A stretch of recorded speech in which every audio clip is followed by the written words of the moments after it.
Hey everybody, I wasn't going to film this, but since I did a massive screw up, I figured I'd show it. Here's a keyboard from the Commodore 64, and the keys, the letters were very yellow, and I had watched on 8-Bit Guy where he put some peroxide solution into a pan, heated it up for a couple hours, and retrobrighted some keys and stuff. So I did that, and basically it turned my keys from like brown, like the color of the space bar here, which I did not retrobright, to almost like gray, and it's uneven as well, and then some of the lettering has come off as well, some of the symbols, as you can see there. So I put the keyboard back together. Like you can see that number 2 is totally different color than the other keys, so it's not completely even, and I guess it just bleached it basically. Not very happy with it. Hopefully you guys can actually see that somewhat. Look at the discoloration there between the cursor key. And I just had them in a pan with regular 3% hydrogen peroxide and heated it up. I wasn't boiling it or anything like that, but you can see some of the lettering on the front side has worn away as well. So I was like, all right, well, I'm not going to retrobright my next set, so I started cleaning another keyboard. You can see how dirty it is right there. I took off the keys and put them in some simple green solution, and that's where I am right now. I'm actually cleaning them. And what I started to notice is as I clean it, like this one looks fine, right? But I'm just going to basically, go for it. So if I start scrubbing it, the front side comes off. That lettering on the front side of the key. I mean, if I just taking a toothbrush, and this isn't even a very hard brush, and granted, I haven't seen a ton of videos of this, so I totally fucked up, basically, or screwed up. I might have to bleep that out. But look, I mean, just some simple green solution, and my keys on the front are totally messed up. And the only reason I'm going for broke now is because I've already screwed up several keys, and so it just wipes off with my thumb. So I don't know if it's the simple green solution that's too harsh for it, or if these keys maybe it was just ready to rub off anyway. I don't know, but it's like gone now on this T. So that's what I was just like, see here it says green, and if I just take my thumb, it comes like straight off.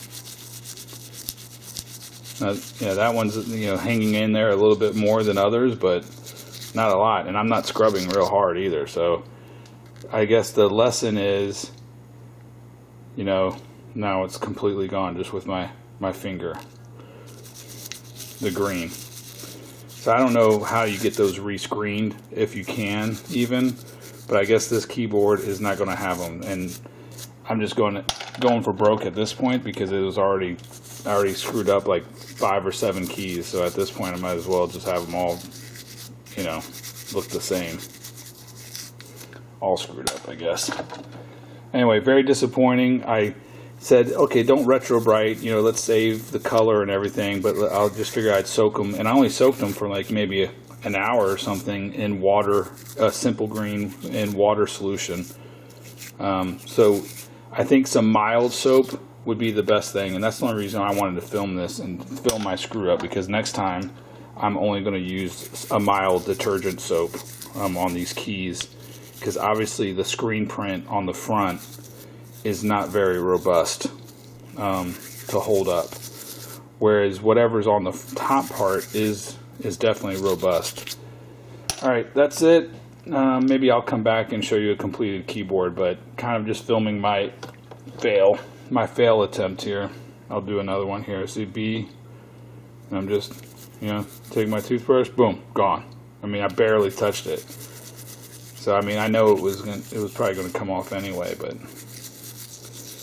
Lesson learned. I wish I would have read something where somebody like alerted in big red letters, do not try to restore or clean Commodore keys or something, because this is definitely and I don't know about retrobrighting either.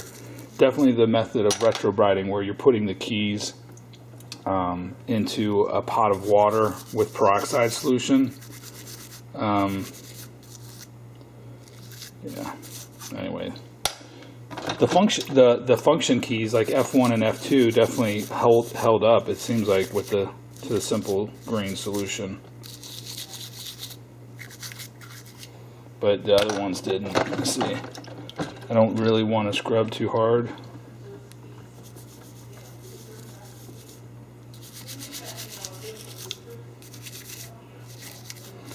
Yeah, if I post this on YouTube, I'm sure people are going to just yell at me, but hey, it's my Commodore. Sorry I screwed it up, but I have to live with it now.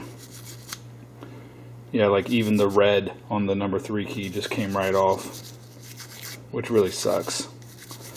Maybe somebody makes stickers or something that I can put on there. That would be nice. But anyway. Alright, everything's clean. And I'm just soaking, I'm also soaking the springs in a vinegar solution, because some of them had some light rust on it too. So I'm going to clean those up as well. And then probably lubricate them so they don't rust anymore. So anyway, it's going to be a quick video, hopefully under 10 minutes after I get everything assembled. Alright, I have both keyboards reassembled, and this will wrap up my fail video here. You can see the keys that I did not Retrobright but washed in simple green have lost the front side. You can kind of see a little bit of some remnants there on some of the keys if I get real close. And then here's what my keyboard looks like for the one that I Retrobrighted. All the keys kind of turned more gray, and it's uneven, of course. The other thing I noticed is so this keyboard here was actually missing a spring for, I think, maybe one of these keys up here. So I used the spring here, but one of the things I noticed is if you don't have the spring on the key, it will actually register. So I figured I'd show that real quick. So like the spring is actually what's holding the plunger up. The other thing is all the springs, and I've read this on, where did I read this at? Yeah, actually let me set this on the tripod. So what I found on the internet, and I didn't pay attention when I was actually removing these keys to clean them and get the springs out, is that one of these springs for the space bar is different, and I can tell that I put the wrong spring back in there. And so if I just look at the height of the keys or test the firmness of the press down, I think this number 1 key is actually the spring that I need.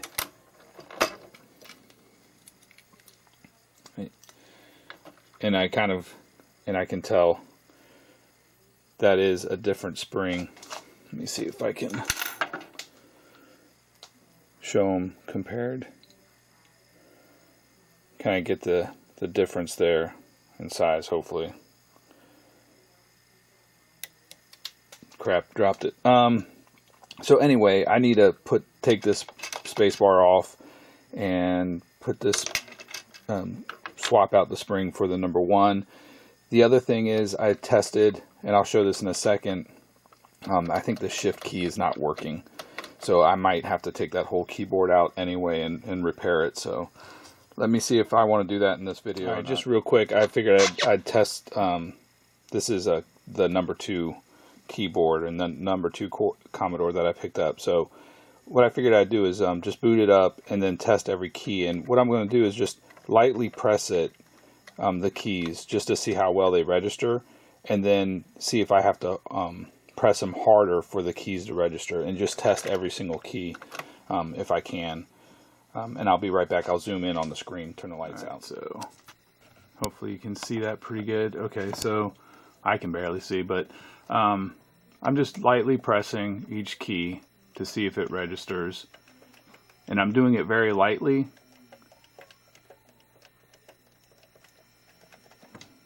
just to see how much pressure it requires to register.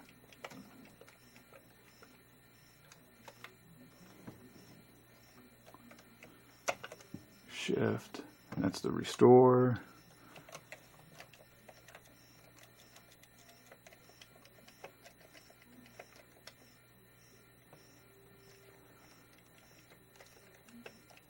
See, the I is not working very well. If I press it real hard, I can get it, but if I press it lightly, the I is not working. So I'm thinking that I might need to like maybe clean the contacts or something and take the keyboard apart on both of these. That might be good maintenance practice right there when you're restoring these, is just to go ahead and clean up the keyboard contacts.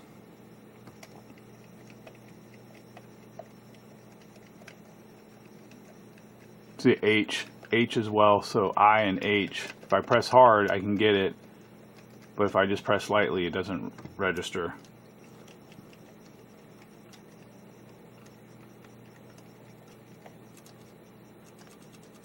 Return key is fine. Shift lock works.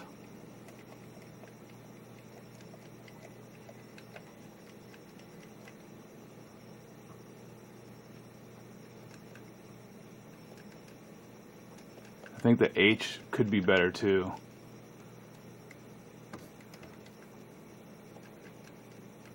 Or was that one of the ones I just mentioned? Yeah.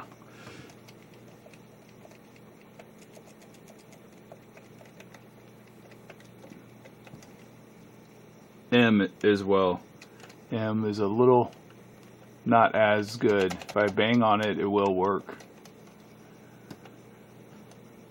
Maybe some deoxit. I have to pull the keyboard apart. I didn't do that before, so the other shift key works as well, and spacebar works. So let me come right back. This is back to the Commodore 1 keyboard real quick. So I grabbed the keyboard spring there. I'm going to put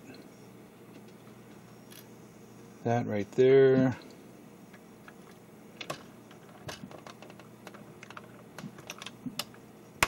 There you go, and you just press it in. That's much better. Okay, so what I figure I would do is just maybe I'll put this E key, whatever that is. It's not ampersand. I don't know what that is. If I put that in there, yeah, that way I'll have something to pull up on, and then I'll boot it up. And if you think your keyboard's not working, it could be because one of these keys is missing a spring and it's down. So let me power it on, turn the lights off, and then I don't know how. Actually, I'll do it freehand here.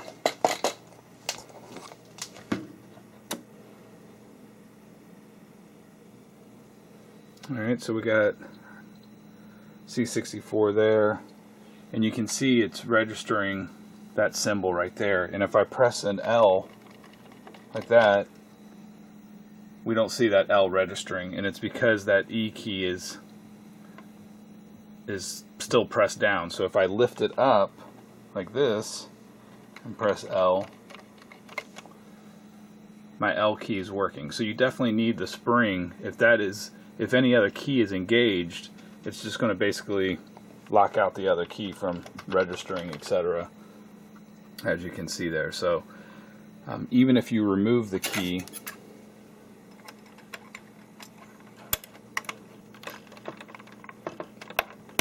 okay, the plunger is still depressed. As you can see here, I'm pressing the key.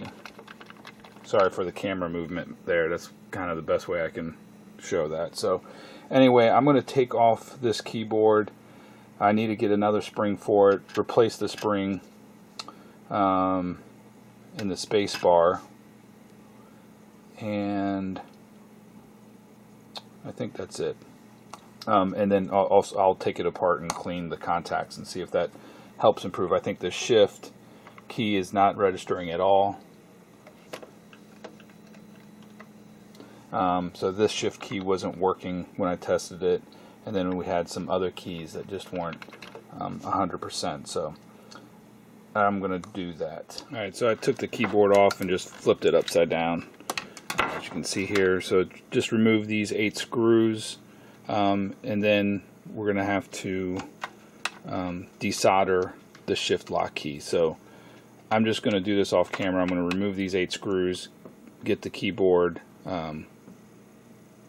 section removed from the case, and then we'll desolder the shift lock key and see where we go from there. All right, hopefully, all right, there we go.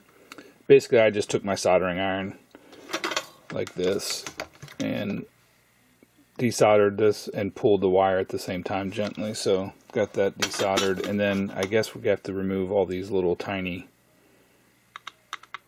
screws for the circuit board to come out. Don't want to lose those screws, so I'm just going to do that.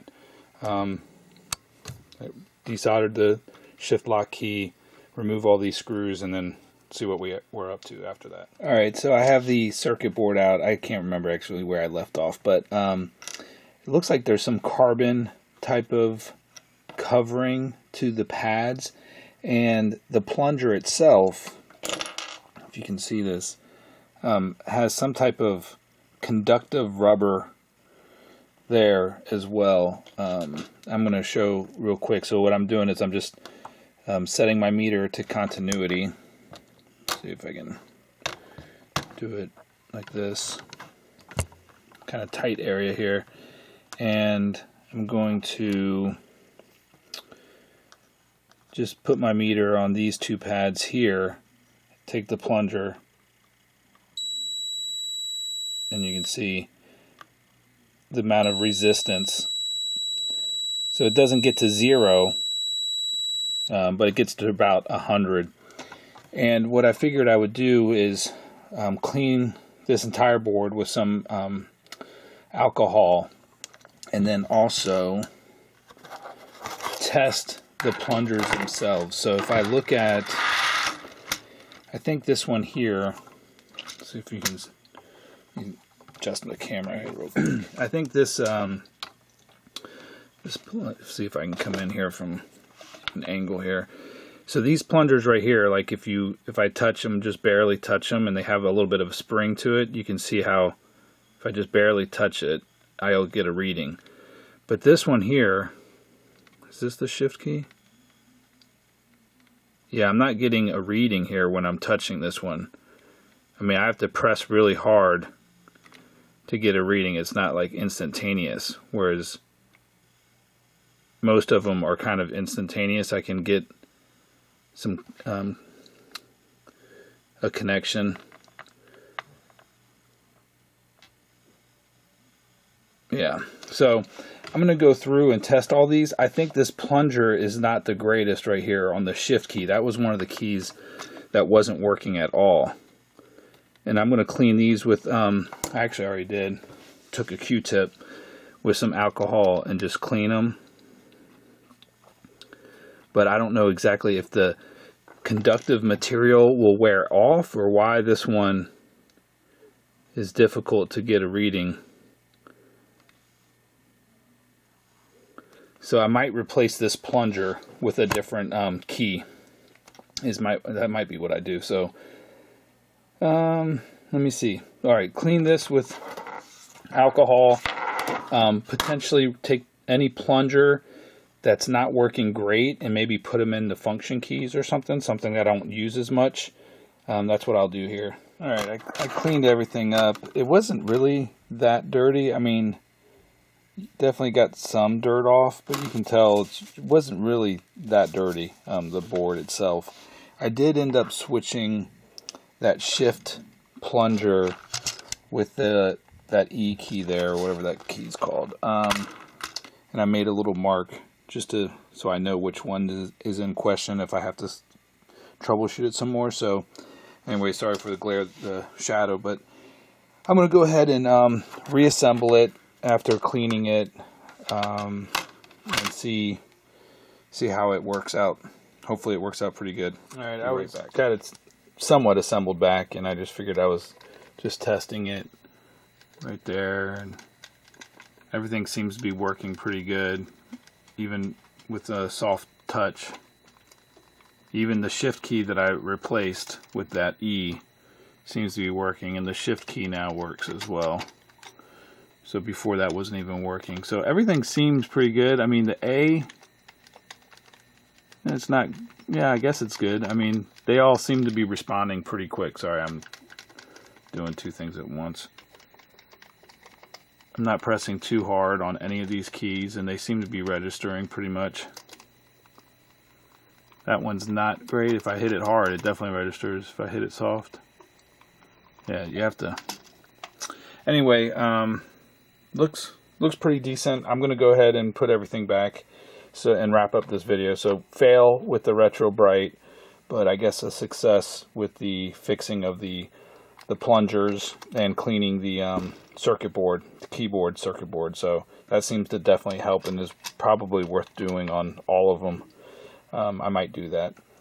So that's it. Got a couple more videos coming with Commodore stuff, and maybe some other stuff too soon. Alright, actually put everything back together, and let's see. Oh, I actually was playing some games and stuff, and actually this is the first day I've been able to actually kind of mess with it, fully assembled and everything, and working. So this is my first working Commodore 64. Even though I screwed up the keys, I'll live with that. That's my fault. But then I started breaking out this the user guide, and I was like, good God, I don't remember doing any. I do remember doing the basic programming and stuff, but I don't remember jack crap about it. So put a little, let's do a little simple basic program together, and we'll type in run.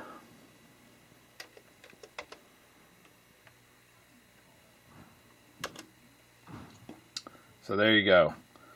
Sorry, Commodore 64, I changed your keys, but I'm back to actually having one for the first time in probably 35 years or so. So hopefully this video showed both the fail and the good, I guess. And don't do what I did, obviously, with the keys. But anyway, till next time. Thanks. Bye.